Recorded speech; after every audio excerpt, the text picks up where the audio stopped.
It's the National Football League on EA Sports, and the wait is over for this rivalry game.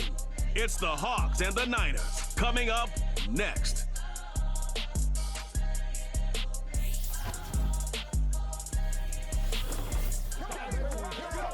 From the host to Super Bowl 50 back in February of 2016, there's a look at the home of the 49ers, Levi's Stadium in Santa Clara.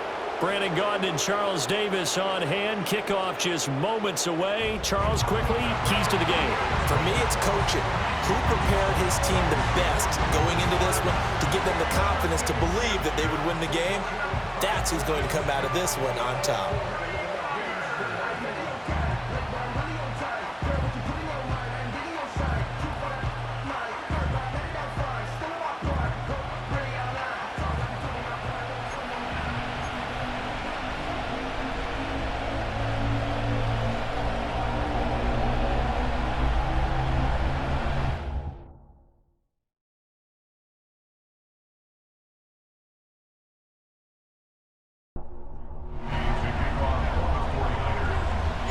The kicker, Jake Moody's got it teed up, and we are underway now from Santa Clara. And it's a pretty good return here as he'll get this up to the 29. The Seahawks set to go on offense here, and it is the Pro Bowler Geno Smith at quarterback, Charles, in his 12th NFL season. And Smith continues to show that his career resurgence hasn't been some fluke. He's brought a level of maturity, stability, and good play that allows him to compete with any team on any given week. The real question is whether or not he can become a championship-caliber quarterback.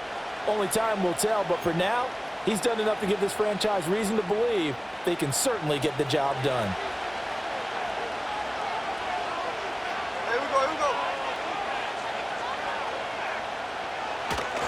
They'll run. It's Kenneth Walker. And nothing much materializing there on the first down run. He'll get a couple, and that's it. Well, any lane that might have been open there was closed pretty quickly, and that was because the defensive front, they won that battle at the point of attack at the line of scrimmage.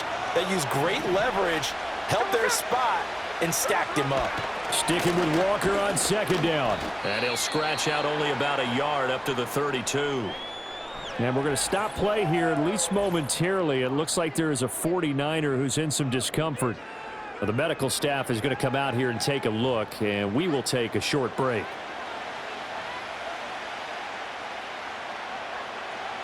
A tough spot here on their opening drive. This is 3rd and 7. Now Geno. I had a man open, but he missed him, and it's incomplete. This is going to be the matchup to watch out on the perimeter, and it won't be the last time these two go at it. Both of them believe they are the superior. In this case, the win goes to the defense. On 4th down, ready to punt, Michael Dixon.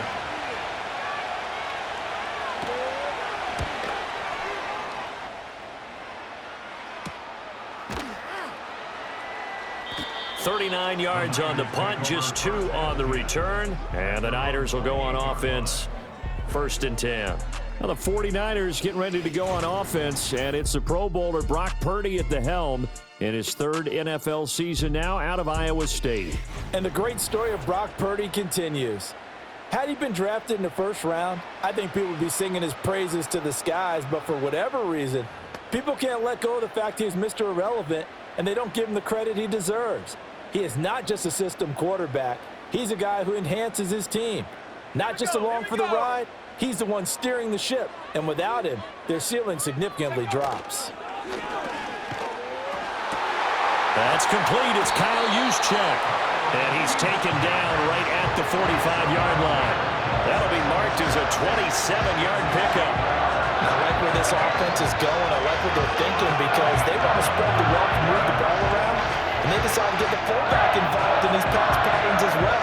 Normally, 2-yard hitch or a little flare out of the backfield. But this time, they sent him downfield. He's able to make a big play.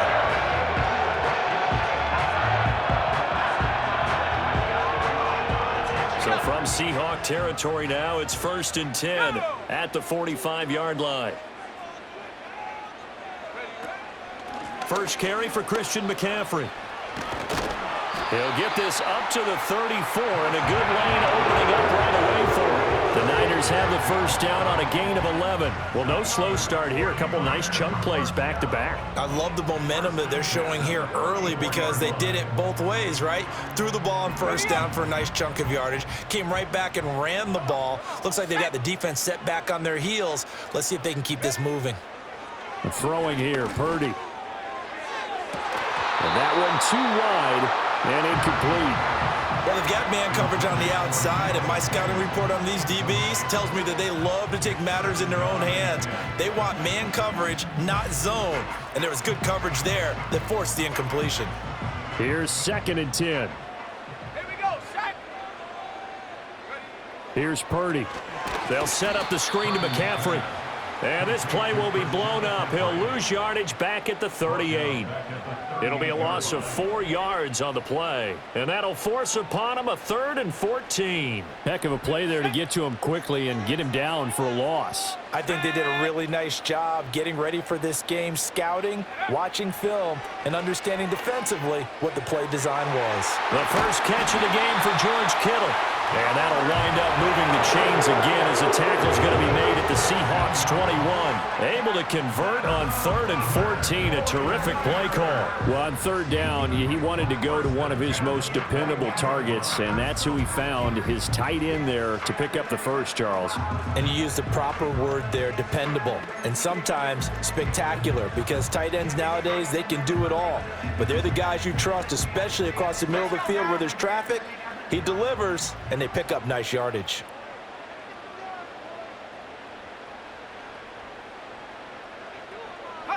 Again, it's Purdy to throw it. Sideline throw, it's complete. And a nice job there of keeping the toes inbounds. That'll go for a gain of 7, and it'll be 2nd down. Well, we know he can run the football too, but he's a good pass catcher. That's been on display here, Charles, on this opening drive. And we certainly have seen the benefits of what he did in the offseason. And he's going to take it in. Touchdown, San Francisco. Juwan Jennings, a 15-yard touchdown grab. And the Niners get the upper hand as they're on the board first here this afternoon. An ideal start for them, really. You force the punt, and then you go down and score. And you've got to see a fist pump on the sideline from the head coach, don't you? Because he's turned into his bench, and he's telling his team, this is how we prepare. Force the punt, go downfield and score. I told you guys, it's just like a boxer in the gym preparing for the fight. Now we get to turn it all loose. Oh, they flip it to the kicker. He looks like he's going to throw it. I thought the days of the fake extra point were numbered once they moved these kicks back to the 15. Apparently, I was mistaken. Yeah, I was wondering who was ever going to try to do this. In fact, I quit wondering. I didn't think it would ever happen. Taking a fake from the 15-yard line to try and pick up an extra point, I didn't think anyone would ever call this.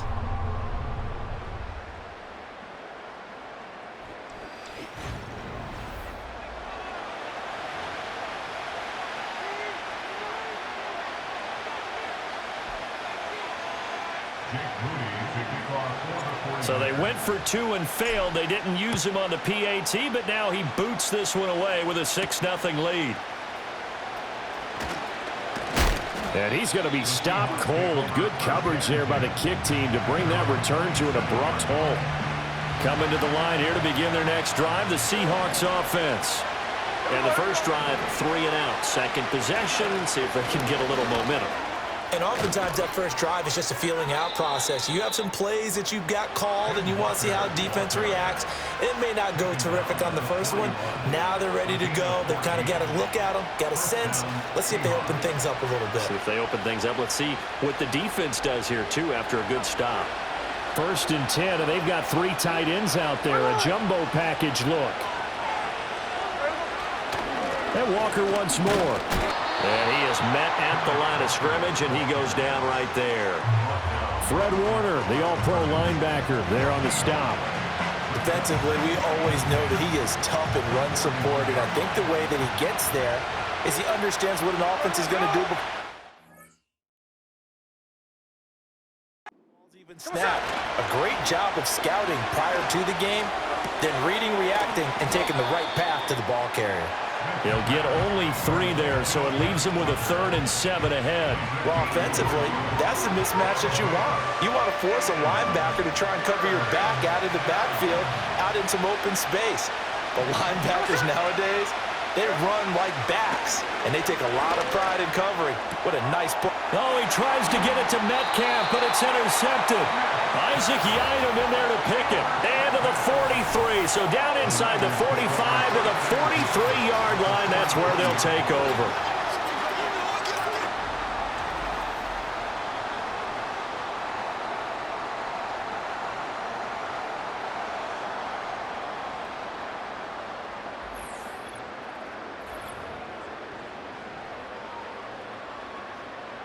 Got it. Ready?